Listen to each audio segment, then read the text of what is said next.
I never imagined that a single sentence from my own daughter could break me more deeply than all the hardships life had ever thrown at me.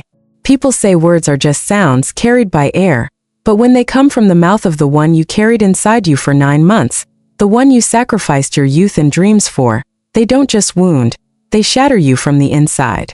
I can still hear her voice echoing in my head, cold and sharp. I wish you were dead. At that moment my breath caught in my throat. My knees nearly gave way. And yet, I didn't scream, I didn't argue, I didn't cry, not in front of her. I simply stood there, frozen, while inside something irreversible cracked. It had all started so much earlier than that night, though. You see, my daughter wasn't always cruel. When she was little, she used to cling to me, her small arms wrapped around my neck as if I was her entire world. She would run to me with scraped knees, with drawings made in crayon, with laughter that filled our home. I can still remember her tiny hand gripping my finger when we crossed the street. How does that same child grow into someone who looks you in the eye and wishes for your death? What went so terribly wrong? I keep replaying the years in my head, searching for the exact moment things began to change. Her father wasn't much of a presence in her life. He left when she was only 6, chasing another woman and a life he thought would be easier without us. That day, I became both mother and father. I worked 2 jobs, sometimes 3, just to keep the lights on and food on the table. I denied myself everything so she could have something. Ballet classes when she was 9, piano lessons when she was 11, brand name shoes when all her classmates had them. I wanted her to never feel the shame of being less. But maybe in shielding her from every hardship, I created a different kind of wound, one that made her believe everything she had was a right, not a gift. The teenage years brought storms. She began to roll her eyes at me, dismiss my sacrifices, tell me I was too strict, too controlling. "You don't understand me," she'd say, slamming her bedroom door. I thought it was just normal adolescence, a passing rebellion. I thought that after a few years she'd look back and realize everything I had done was out of love. But instead of fading, her resentment grew sharper. She started comparing me to her friends' parents, especially their fathers, the ones who never left. "If Dad was here, things would be different," she spat once, and it cut deeper than she could have known. Yet I endured it all, believing love would win in the end, believing that one day, she would see me not as her enemy, but as the woman who had fought for her every single day of her life. That hope kept me alive, through long nights of work and lonely mornings of exhaustion. That hope kept me patient when she hurled insults, when she told me I was useless, when she treated me like a burden instead of the reason she had a roof over her head. But that night, the night she wished me dead, something inside me shifted forever. We had been arguing about money again. She was 22, still living with me, still refusing to hold down a stable job. I had told her that I couldn't keep supporting her indefinitely, that she needed to start contributing to the household if she wanted to continue living here. Her eyes narrowed, filled with a rage that was almost frightening. And then she screamed it. "I wish you were dead. At least then I'd get your money without having to listen to you." The silence afterward was unbearable. For a moment, I actually wondered if I had heard her correctly, but the smug twist of her lips told me I had. In that instant, I felt a chill spread through my veins. The daughter I had given everything to, my time, my energy, my love, my entire life, saw me not as her mother, but as an obstacle to her inheritance. And that was when I made a decision that I didn't react the way she expected. She thought I would scream, throw her out, maybe collapse in tears. Instead, I looked at her steadily, with a calmness that surprised even me, and I said nothing. I just walked away. But as I closed the door to my bedroom, my mind was racing. Something had to change. I had given too much, sacrificed too much, only to be repaid with venom. I realized then that by trying to give her everything, I had lost myself completely. And now I was going to take it back. The days that followed were filled with quiet, deliberate choices. She didn't notice at first, too wrapped up in her own world, her own demands. But I began pulling back the pieces of myself I had given away. I canceled the credit card I had in her name.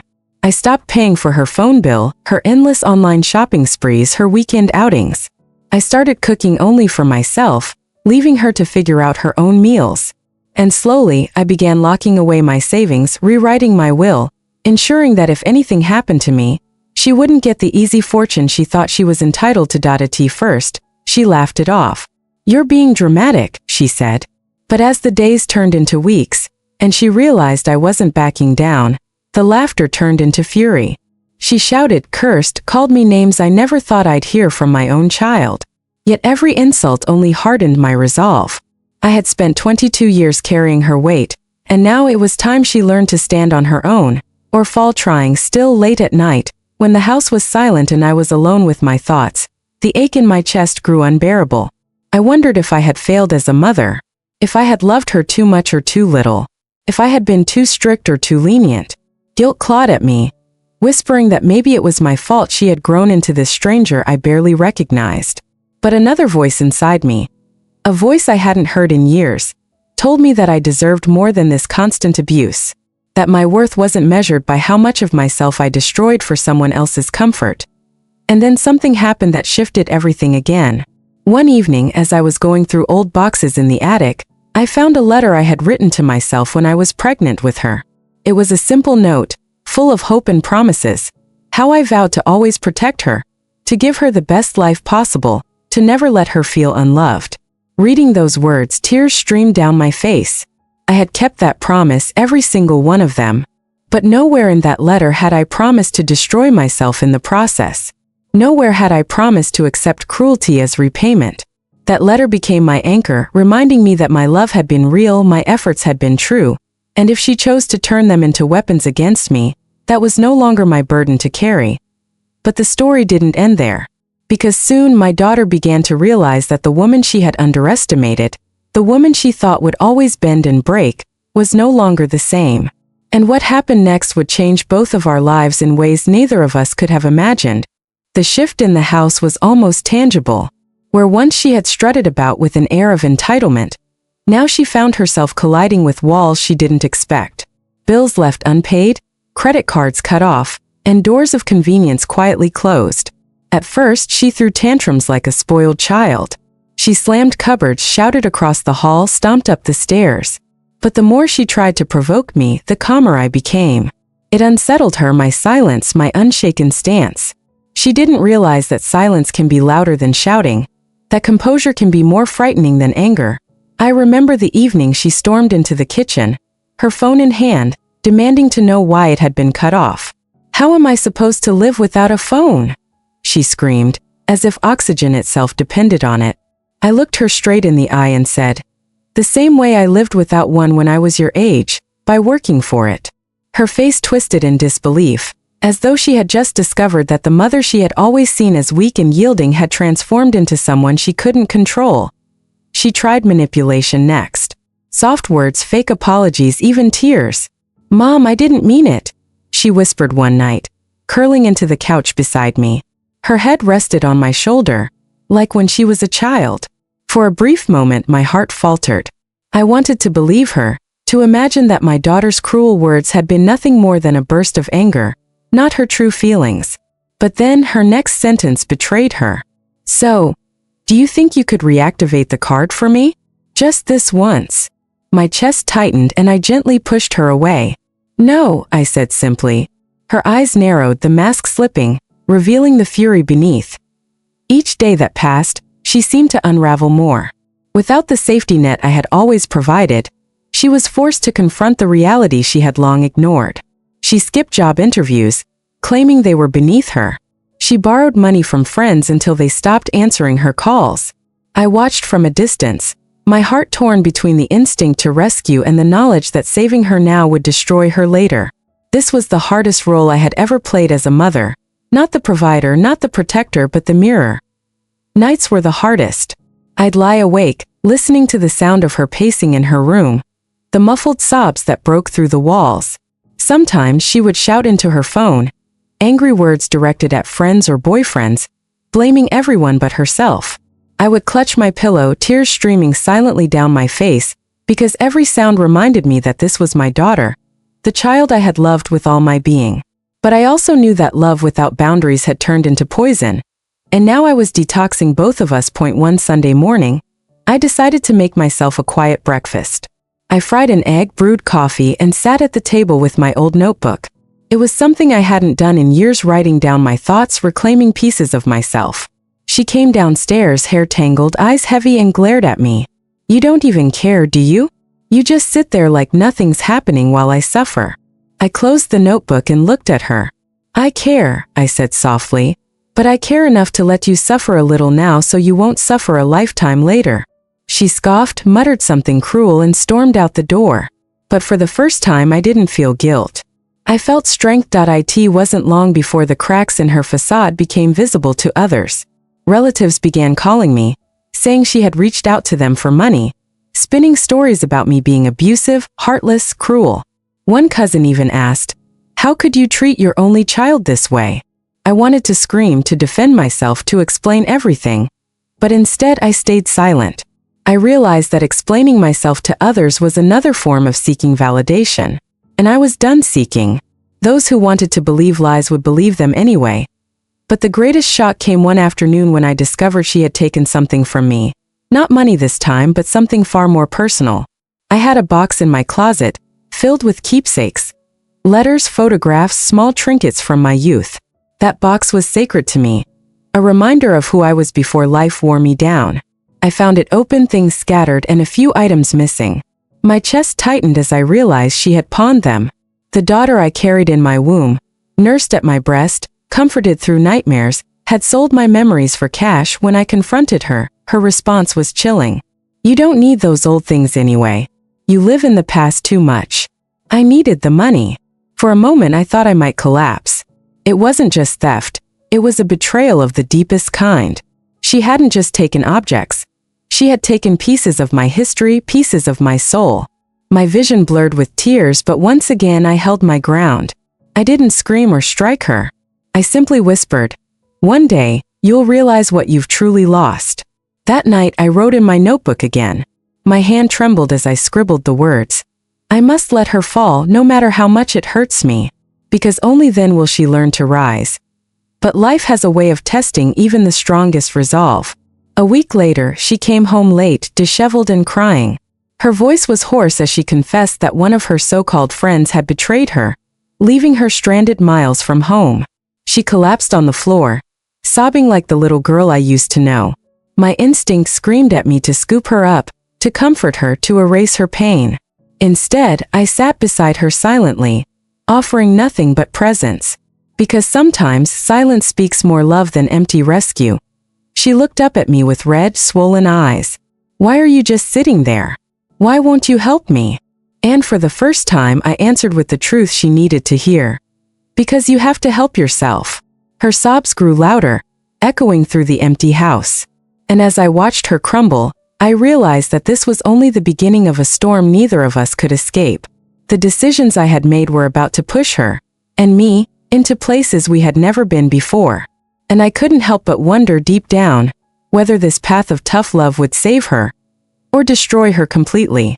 The days after her breakdown on the living room floor carried a heavy silence, the kind that feels like a storm waiting just beyond the horizon. She moved through the house like a restless shadow, pacing, slamming doors, muttering under her breath. At times I caught her staring at me, her eyes full of a mix I couldn't quite define. Anger, desperation, perhaps even fear. I wondered if she saw me as her mother anymore, or just as a wall she could no longer climb. One evening, I came home from work to find her sitting in the dark, only the glow of her cigarette lighting up her face. She had never smoked before, not as a child, not even in her rebellious teens. The sight made my chest ache, but I forced myself to keep my expression calm. "When did you start that?" I asked quietly. She blew out a bitter laugh. "When you stopped caring." I wanted to tell her that wasn't true, that I cared so much it was suffocating me, but I bit my tongue. Sometimes words only fuel the fire, and I had no energy left to feed flames. The next week, bills arrived addressed to her. Unpaid rent notices from a friend's apartment she had apparently been staying at behind my back, subscription services piling up, debts I hadn't even known she'd taken on. I stared at the stack of papers, a knot tightening in my stomach. She wasn't just avoiding responsibility. She was sinking deeper into a hole I couldn't pull her from. My fingers trembled as I shoved the envelopes back into her room. She glanced at them once, rolled her eyes, and tossed them on the floor as though they were meaningless scraps. That night, I lay awake wondering if I was watching my daughter self-destruct in slow motion. Every instinct screamed at me to grab her, shake her, scream until she understood what she was doing to herself. But then I remembered all the years of rescuing her, and how it had only fed the entitlement, the cruelty, the ungratefulness. If love hadn't taught her, maybe only consequence could. A few days later, she disappeared. No note, no explanation. I returned from work to find her room empty, clothes gone, bed unmade. My chest tightened with panic. I called her phone, no answer. I called her friends, they either didn't know or didn't want to tell me. For 2 nights I barely slept, imagining her lying in a ditch, hurt, lost, or worse. On the 3rd night I heard the door slam. She stumbled in, makeup smeared, eyes bloodshot, the stench of alcohol clinging to her. My heart nearly broke with relief and fear. "Where have you been?" I asked, my voice trembling despite my efforts to stay calm. She looked at me with glassy eyes, smirked, and said, "Out living a life you never had." Then she staggered past me, collapsing onto her bed. I stood there in the hallway, torn between fury and despair. Was this really the girl I had raised? Or had I lost her long ago, only now realizing it? As days turned into weeks, the distance between us grew wider. She rarely spoke to me except when demanding something. When I refused, she retaliated by lashing out, threatening to leave forever, to never speak to me again. A part of me wanted to beg her not to go, but another part whispered that maybe letting her go was the only way she'd ever grow. Then came the night that changed everything. I was sitting at the kitchen table, sorting through old photographs when she stormed in, her face flushed with rage. She threw a crumpled piece of paper at me. "Is this what you've been doing?" she screamed. I unfolded it, my stomach sinking. It was my new will, the one I had rewritten after she told me she wished I were dead. Her name wasn't on it anymore. Every penny, every asset, everything I had worked for, all of it was directed elsewhere. To charities, to women's shelters, to causes close to my heart. Her hand shook as she pointed at me. "You took me out? After everything? I'm your daughter." My throat tightened, but I held her gaze. "You said you wished I was dead. I believed you meant it. So I made sure my death wouldn't reward cruelty." Her scream was unlike anything I had ever heard before. A guttural, animalistic sound. She grabbed the papers, ripped them into pieces, and flung them across the room. That I didn't move. I didn't fight. I just whispered, "Destroy the paper if you want. The copies are safe. What's done is done." Her eyes widened, realizing she had lost control, and for the first time in years, I saw something flicker across her face. Not anger, not entitlement, but fear. The house felt dangerous after that. She moved through it like a caged animal, watching me, silent but seething. I began locking my door at night, something I had never imagined doing in my own home. I told myself I was being paranoid, that she wouldn't actually hurt me. But the echo of her words, "I wish you were dead," kept me awake in the dark. Then one evening as I came home from work, I noticed the back door ajar. My heart pounded as I stepped inside. The house was eerily quiet, too quiet. I set down my bag, calling her name. No answer. I walked through the rooms, each one colder than the last, until I reached her bedroom. The sight stopped me in my tracks. Her bed was stripped bare, the closet empty, drawers pulled out. She was gone. This time it wasn't for a night. It wasn't for a week. She had left for good. At first, relief washed over me. Maybe this was what I had wanted: distance, space, the end of the constant war. But as the days stretched into weeks with no word, no call, no sign of life, relief turned to worry, then to dread. I told myself she was an adult now, capable of making her own choices. But in the quiet of my empty house, I couldn't silence the nagging thought. Had I pushed her too far? Had tough love turned into abandonment? And just when I was beginning to believe I might never see her again, the phone rang late one night. An unfamiliar voice spoke on the other end, low and serious. "Are you her mother? You need to come. She's in trouble." My blood ran cold, my heart pounding so loudly I could barely hear the rest. What kind of trouble had she fallen into? And more terrifying, would I even recognize the girl I once called my daughter when I saw her again? The voice on the other end of the line was steady, almost detached, but the words sent shivers down my spine. "She's at the hospital," the man said. "You need to come." For a moment I couldn't breathe. My daughter, my difficult, cruel, broken daughter, was in a hospital bed somewhere, and I had no idea what condition she was in. My hand shook so violently that I almost dropped the phone. "What happened?" I whispered, barely able to form the words. The man paused, then said, "She's alive, but you need to see for yourself." And then the line went dead. I grabbed my coat, my keys, and rushed out into the night. The drive to the hospital was a blur, the city lights streaking past as if mocking the chaos in my chest. My mind spun with possibilities: overdose, accident, violence. Each thought felt like a dagger. I kept remembering the last time I saw her, her eyes filled with rage as she ripped apart my will. I wondered if those would be the last memories I'd ever have of her. When I arrived, the fluorescent lights of the emergency ward stung my eyes. The smell of antiseptic clung to the air, sharp and unforgiving. I rushed to the front desk, stammering her name, my voice trembling. The nurse's expression softened slightly as she pointed me toward a room down the hall. My feet felt like they were made of stone, each step heavier than the last. And then I saw her, my daughter, lying in a hospital bed, pale and fragile, and 4 in her arm. Her hair was disheveled, her face bruised, and her eyes, once so full of fire, were closed, flickering under the weight of restless dreams. My heart clenched so tightly I thought it might burst. No matter what she had done, no matter what words had been spoken, seeing her like this tore me apart. I sank into the chair beside her bed, tears spilling down my cheeks before I could stop them. A doctor entered quietly, his expression professional but tinged with pity. "She was found unconscious near a bar," he explained. "Alcohol, possibly other substances. She's stable now, but she's been pushing her body too far for too long." I nodded numbly, my hands gripping the edge of the bed. Stable. That was all I needed to hear. For now she was still here. Hours passed as I sat by her side, watching her chest rise and fall, each breath a fragile miracle. Memories flooded my mind: the first time she walked, the first time she called me mama, the way she used to curl up in my arms when thunderstorms scared her. How had we ended up here? A mother and daughter, separated by years of pain, now reunited in a sterile hospital room under the shadow of destruction. When she finally stirred, her eyes fluttering open, confusion clouded her face. She blinked at me as if unsure I was real. "Mom," she croaked, her voice hoarse. My heart squeezed. "I'm here," I whispered, brushing her hair back gently. For a fleeting moment, I saw the little girl she used to be, vulnerable and lost. But then, almost as quickly, her gaze hardened. "Why are you here?" she muttered. "You don't care about me." The words stung, but I refused to flinch. "I care enough to sit here all night," I replied softly. "I care enough to still be here, even after everything." She turned her face away, silent tears slipping down her cheeks. I didn't push her. Some wounds can't be forced open.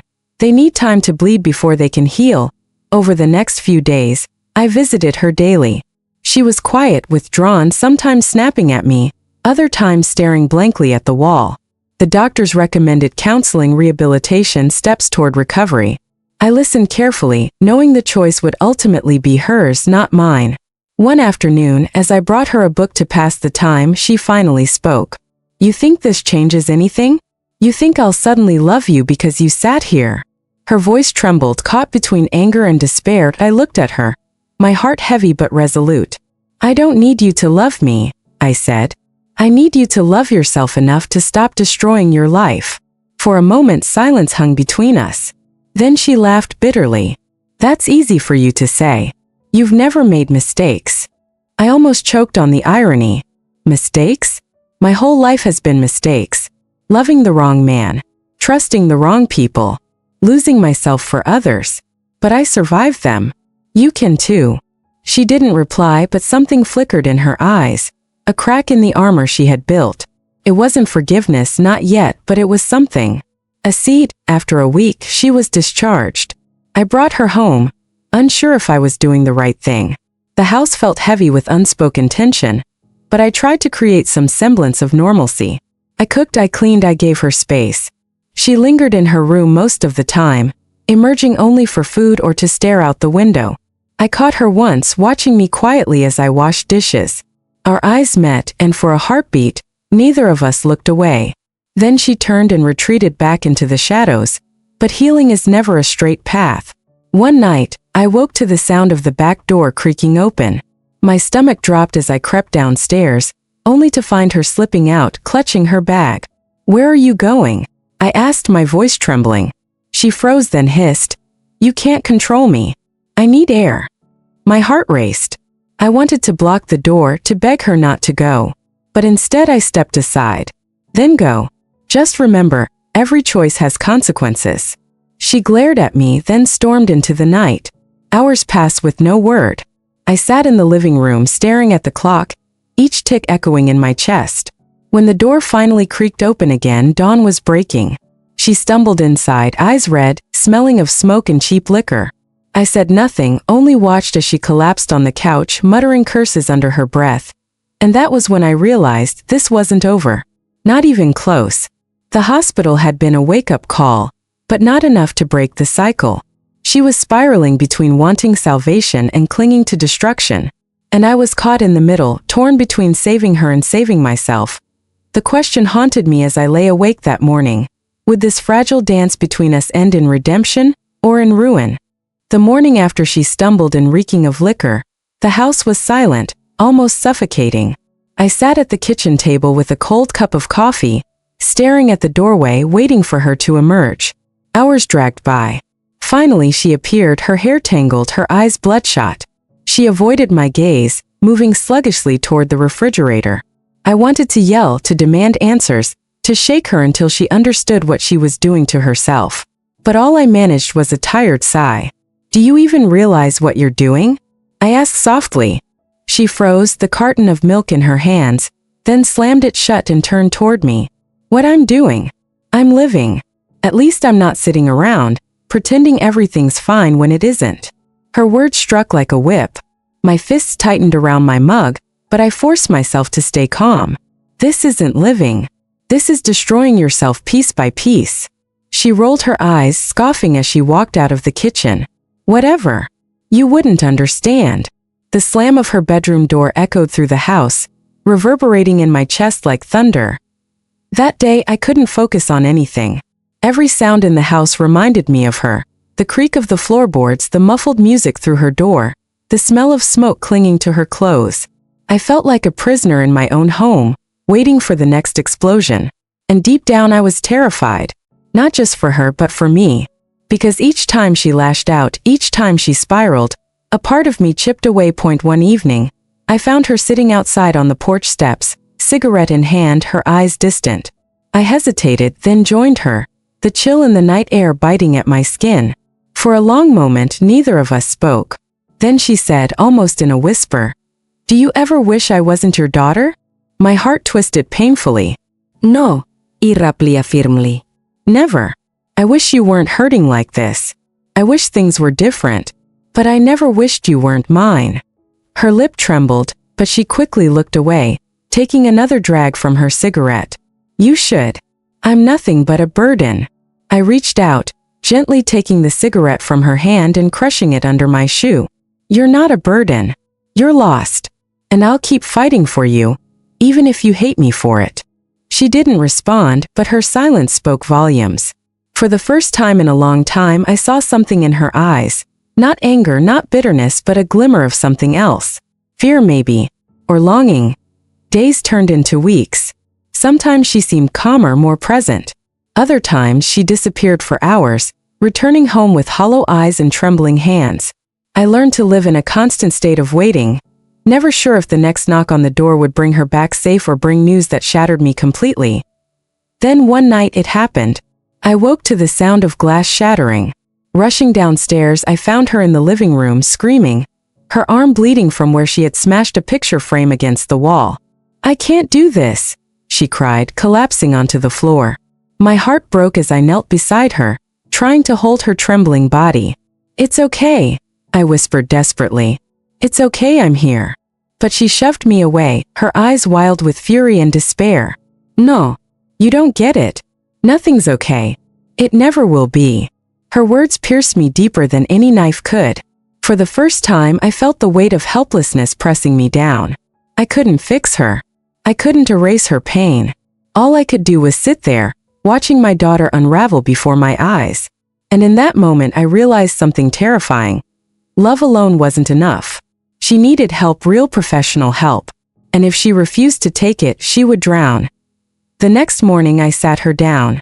She was pale, exhausted, bandages wrapped around her arm. I looked at her, my voice steady despite the storm raging inside me. You have two choices. Either you check into rehab, or you can't stay here anymore. Her eyes widened, filling with disbelief. You're kicking me out, she spat. I shook my head, tears threatening to spill. I'm giving you a chance to save yourself. But I can't watch you die slowly under my roof. She stared at me for what felt like an eternity, then laughed bitterly. So that's it? After everything, you're abandoning me. My voice broke as I whispered. No, I'm trying to save you, even if it means you hate me forever. The silence that followed was unbearable. Finally, she stood, her shoulders trembling. Fine. I'll go. Not because of you, but because maybe I don't want to end like this either. Her words were sharp, defensive, but beneath them, I heard the faintest hint of surrender. 2 days later, I drove her to the rehab center. The building was sterile, intimidating, but also filled with a quiet sense of hope. As she walked inside, she didn't look back at me. I sat in the car long after she disappeared through the doors, sobbing into my hands. Weeks passed, and the house felt emptier than ever. I missed her even with all the chaos. But at night I slept a little easier knowing she was safe, knowing she was at least trying. I visited when the center allowed, though she often refused to see me. Still I kept coming. I brought flowers, letters, reminders that I hadn't abandoned her. And slowly, ever so slowly, she began to soften. One day, as I sat across from her in the visitor's lounge, she looked at me with teary eyes. Why are you still here? She asked quietly. My throat tightened as I answered. Because I never stopped being your mother. For the first time in what felt like forever, she reached for my hand. Her grip was shaky, fragile, but it was real. I held onto it like a lifeline, praying it was the beginning of something new. But deep inside, I knew the road ahead was long, uncertain, and filled with dangers. Because healing isn't a straight line.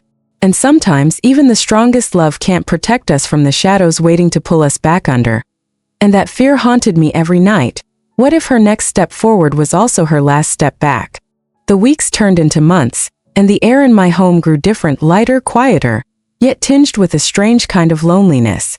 I would wake in the mornings and, out of habit, listen for her footsteps, for the slam of her door, for the chaos that once filled these walls. But the silence reminded me she was still gone, still fighting battles inside a place where strangers held the key to her healing. Every visit was unpredictable. Sometimes she greeted me with silence, her arms folded across her chest, her eyes filled with suspicion. Other times she allowed me a smile, faint and fragile, like the first ray of sunlight after a long storm. And once, just once, she laughed. The sound was rusty, unfamiliar, but real. I carried that laugh home with me like a treasure, replaying it over and over in my mind until I could almost believe everything would be okay. The staff told me she was progressing slowly. There were setbacks, relapses of thought and temptation, nights where she fought against the weight of withdrawal and the deeper, darker wounds buried in her past.